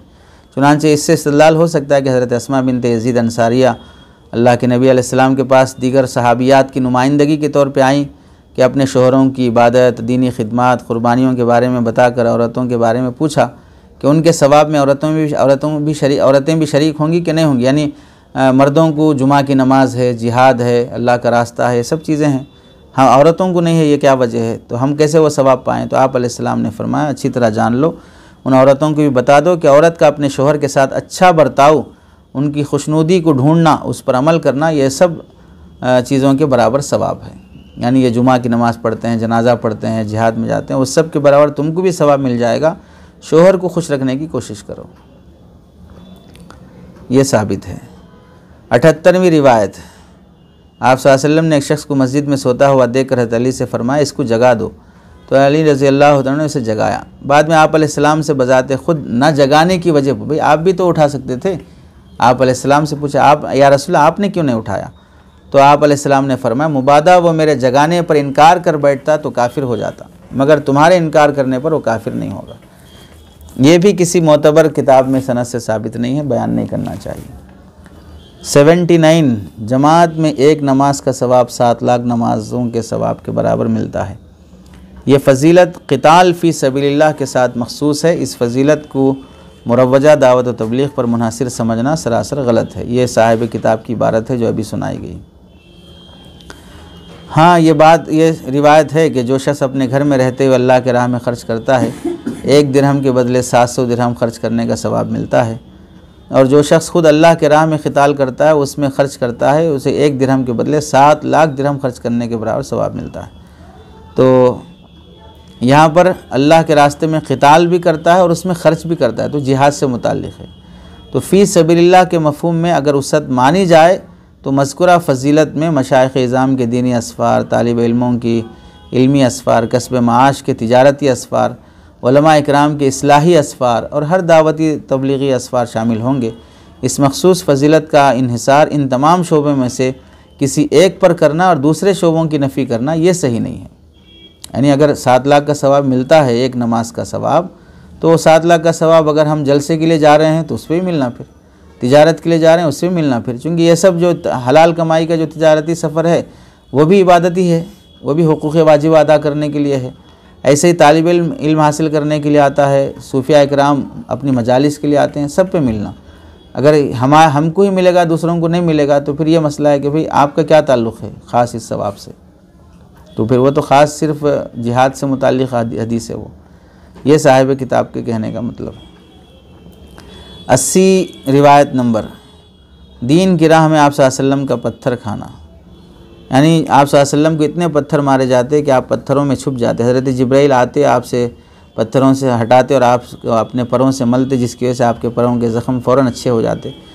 फिर आप सल्लल्लाहु अलैहि वसल्लम हज़रत जिब्राइल से पूछते मेरा काम क्या है, तो हज़रत जिब्राइल फरमाते आप लोगों को दीन की दावत दें। तो ये तो आप अलैहिस्सलाम के बारे में नहीं बोलते, शायद हज़रत नूह अलैहिस्सलाम के बारे में बोलते हैं गालिबन, हज़रत नूह अलैहिस्सलाम की तरफ मंसूब करके बोलते हैं। बहरहाल जिसकी तरफ भी मंसूब करके बोलते तो अम्बिया अलैहिस्सलाम की तरफ ही मंसूब करके हैं, साबित नहीं है, नहीं बयान करना चाहिए। अलबत्ता आप अलैहिस्सलाम का पत्थरों से मार खाना ये ताइफ के सफ़र में हुआ है, वो बदसलूकी हुई है, लेकिन वो पस मंज़र नहीं है जो आज के इसमें बोला जाता है। रिवायत नंबर 81, अल्लाह ताला का मोमिन बंदे के दिल में समा जाना, यानी अल्लाह ताला ना ज़मीन में समा सकते हैं ना आसमान में, बल्कि मोमिन बंदे के दिल में समाते हैं। ये सूफिया इकराम के यहाँ ये रिवायत बहुत मशहूर है, इसे बयान नहीं करनी चाहिए। रिवायत नंबर 82, चक्की का चलना और आटे से बर्तन का भर जाना। एक सहाबी भूख की हालत में अपने घर लौटे, उन्हें मालूम हुआ कि घर में तंगी है। सहाबी मस्जिद नमाज के लिए तशरीफ़ लाए। नमाज से लौटने के बाद बीवी से पूछा खाने का कुछ इंतज़ाम हुआ? बीवी ने कहा नहीं। वो सहाबी ने गुमान किया कि मेरी नमाज नाक़िस है, दोबारा मस्जिद चले गए, नमाज़ पढ़ी, घर लौट कर आए, फिर पूछे, कहा कुछ है नहीं है, फिर तीसरी दफ़ा, फिर चौथी दफ़ा, इस तरह हुआ। फिर देखा कि चक्की खुद ब खुद चलने लगी, बर्तन सारे के सारे भर लिए। फिर ताज्जुब हुआ कहाँ से आ रहा है आटा। फिर वो चक्की का पार्ट उठाकर देखे तो नीचे से आ रहा था। तो अल्लाह के नबी को जाके सुनाए तो आपने फरमाया अगर तुम वो चक्की का पार्ट ना उठाते तो क़यामत तक ये चक्की चलती रहती और आटा मिलता रहता। अरे सुने ये वाक़या के, ये किसी मोतबर किताब में मौजूद नहीं है, इसलिए बयान करना दुरुस्त नहीं है। हदीस में वाक़या कुछ इस तरह मज़कूर है, किस तरह है, मुस्नद अहमद में है। हज़रत अबू हुरैरा रावी हैं रज़ी अल्लाह अन्हु, एक शख्स अपने हुलैयाल के पास गया। जब उसने अपने हुलैयाल की ज़रूरत देखी, घर में कुछ नहीं है खा, तो सहरा की तरफ चल दिया। जब उसकी बीवी ने देखा तो वो चक्की की तरफ गई और उसे ठीक किया, फिर तंदूर की तरफ गई, उसे जलाया। फिर उस औरत ने दुआ की, अल्लाह हमें रिज़्क़ अता फरमा। जब उसकी नज़र आटे के बर्तन पर पड़ी तो वो बर्तन भरा हुआ था। जब वो तंदूर के पास गई तो वो भी भरा हुआ था। शोहर जब घर लौटा तो उसने पूछा ये रिज़्क़ कहाँ से मिला? तो बीवी ने कहा जी हाँ, हमें हमारे रब की तरफ से हमें ये रिज़्क़ मिला है। शोहर चक्की के पास गया और ये मंज़र देखा। इस वाक़े का जिक्र आप सल्लल्लाहु अलैहि वसल्लम से हुआ तो आपने चक्की के पार्ट फरमाया चक्की के पार्ट को ना उठाते तो क़यामत तक चलती रहती। तो गया कि मिन वजनी वाक़या साबित है, लेकिन वो जो जोड़ा गया ना, घर में फ़ाक़ा था तो मस्जिद आए, नमाज़ पढ़े, फिर गए और ये सोचे कि मेरी नमाज में कमी है, ये सब नहीं है बैकग्राउंड। घर में फाका है तो जंगल गए, जंगल गया का मतलब क्या है, इस हदीस को मारिफुल हदीस में हज़रत मौलाना मंजूर नोमानी रहमतुल्लाह अलैह ने भी नकल किया है और वहाँ से इस्तेदलाल किया है हज़रत नोमानी रहमतुल्लाह अलैह ने कि जब घर में फाका है तो वो कमाने की खातिर जंगल गए, जंगल से कुछ लकड़ियाँ वगैरह काट के लाएँ और बेचें और कुछ करें, तो कस्ब की तरफ जहन गया है। इधर जाके नमाज़ पढ़ें, कमज़ोरी थी, फिर आके फलां करें, जिस पस मंज़र में बोलते हैं वो नहीं है। जैसा कि अरे समझे, किताबुन नवाजिल में भी इस वाक़े को ऐसे ही ज़िक्र किया गया है और हयातुस सहाबा में इस वाक़े को ऐसे ही ज़िक्र किया, यानी मतलब जैसा अभी आया ना, जो सहाबी के घर में फाका रहने पर जंगल जाना और फिर घरवाली जो है अल्लाह से दुआ करना और बर्तन वगैरह दुरुस्त करना, ऐसा साबित है। बाकी के ऊपर जो आया नमाज के लिए मस्जिद आना, फिर अपनी नमाज में कमज़ोरी देखना, इसको मौजू करार दिया है किताबुन नवाजिल वालों ने भी। चलिए, रिवायत नंबर 83 इल्म हासिल करते हुए मर जाए तो उसे जन्नत में बेजोड़ मोती का फल मिलेगा, महल मिलेगा। इल्म की फजीलत पर बयान किया जाता है। 84 मेरी उम्मत का हिसाब मेरे हवाले फरमा दीजिए। आप सल्लल्लाहु अलैहि वसल्लम का दुआ फरमाना, अल्लाह कल मेरी उम्मत का हिसाब मेरे हवाले कर दीजिए, इस वास्ते कि मैं चाहता हूँ मेरी उम्मत को दूसरों के सामने शर्मिंदा होना ना पड़े। तो बोलते हैं ना उसके आगे भी कि भाई अल्लाह तो ये फरमाएंगे, मोहम्मद तुम तो ये चाहते हो कि तुम्हारी उम्मत दूसरों के सामने शर्मिंदा ना हो, मैं तो ये चाहता हूँ कि तुम्हारी उम्मत तुम्हारे सामने भी शर्मिंदा ना हो, इस वास्ते मैं मखसूस तरीक़े से तुम्हारी उम्मत का हिसाब लूँगा। सुने नहीं सुने कभी? अब तुम लोग भी सोच रहे होंगे अब बोलना क्या आखिर फिर। रिवायत नंबर 85 मशवरा वही का बदल है। इस तरह की ताबीर इस्तेमाल करना सही नहीं है। अलबत्ता कहा जा सकता है मशवरा करना अल्लाह ताला का हुक्म है, इरशाद है, रसूलुल्लाह सल्लल्लाहु अलैहि वसल्लम की सुन्नत है। व शाविरहुम फिल अम्र, मशवरा लेने का हुक्म है, इसमें अम्र है। फिर मशवरे के बाद तरीक़े अमल की भी हिदायत दी गई। मशवरे के बारे में कुरान मजीद में 2 जगह सराहत मौजूद है, वामरुहुम शुरा बैनहुम मौजूद है। लेकिन वही का बदल है बोलना, बोलते ना मतलब अल्लाह का हुक्म है, वही का बदल है, नबी की सुन्नत है, हमारी ज़रूरत है, इस तरतीब से। तो ये सब ताबीरात तो सही है, वही के बदल में कलाम है बस। मशवरे की जो दुआ है रिवायत नंबर 36 अल्लाहुम्मा अल्हिमना मराशिदा उमूरिना, दुआ अपनी जगह पर सही है, बाकी ये रिवायत सनदन साबित नहीं है, यानी दुआ सनदन साबित नहीं आप अलैहिस्सलाम से। जो दुआ पढ़ी जाए उसकी गुंजाइश है कि रब्बना आतिना मिन लदुनका रहमतम व हय्यि लना मिन अमरिना रशदा, ये दुआ पढ़ सकते हैं। अल्लाहुम्मा अल्हिमनी रुश्दी व अईदनी मिन शर्रि नफ्सी, ये साबित है, पढ़ सकते हैं। रिवायत नंबर 87 जमात के रहबर को अल्लाह जन्नत में भी रहबर बनाएंगे, ये साबित नहीं है। नवादिरुल फ़िक़ह मुफ्ती यूनुस साहब जौनपुरी रहमतुल्लाह ने नकल किया है, तो जाहिर सी बात है उनसे पूछा गया है तो ही नकल हज़रत ने लिखा होगा ना, तो हमने सुना नहीं तो क्या करें आप। रिवायत नंबर 88 जिसने मेरी उस सुन्नत को ज़िंदा किया जो दुनिया में मिट गई थी तो उसको 100 शहीदों का अज्र मिलेगा, ये बयान करना दुरुस्त नहीं है। असल हदीस का तर्जुमा इस तरह है कि जिसने मेरी किसी सुन्नत को उम्मत के फसाद के वक्त थामे रखा उसको 100 शहीदों का सवाब मिलेगा। मेरी जो सुन्नत मिट गई हो उसको ज़िंदा करे तो नहीं, मिट जाना फिर ज़िंदा होना वो मतलब नहीं है। फितनों के दौर में सुन्नत को थामे रहे, वो हदीस से साबित है। रिवायत नंबर 89 मिसवाक के 70 फ़ायदे हैं, जिसमें एक फ़ायदा है कि मरते वक्त कलिमा नसीब होता है। अफ़यून खाने के 70 नुकसानात हैं, जिनमें एक है कि मरते वक्त कलिमा नसीब नहीं होता। यानी ये उलमा ने लिखा है इस तरह की बात, बाकी हदीस की किताबों में साबित नहीं है और हदीस से की तरफ मंसूब करके बयान नहीं करना चाहिए। नवादिरुल फ़िक़ह रिवायत नंबर 90 बावज़ू रहने से रिस्क में बरकत होती है, वो तो ठीक है, बाकी हदीस से इस तरह की कोई बात साबित नहीं है। अनस रज़ी अल्लाह तआला अन्हु का इरशाद है, आप अलैहिस्सलाम ने फरमाया अगर तुमसे हो सके तो हमेशा बावज़ू रहा करो, अगर उस शख्स को वज़ू की हालत में मौत आए तो उसे शहादत का दर्जा नसीब होगा। दारुल देवबंद के फतवे में मौजूद है। बस यहाँ तक 90 रिवायतें गोया के हो गई हैं, बाकी और 30 रिवायतें हैं, किसी और मौके से कर लेंगे। अल्लाह हम सब को सही हदीसें ज़िक्र करना, अमल करना और सही बात उम्मत तक पहुँचाने की तौफ़ीक़ नसीब फरमाए।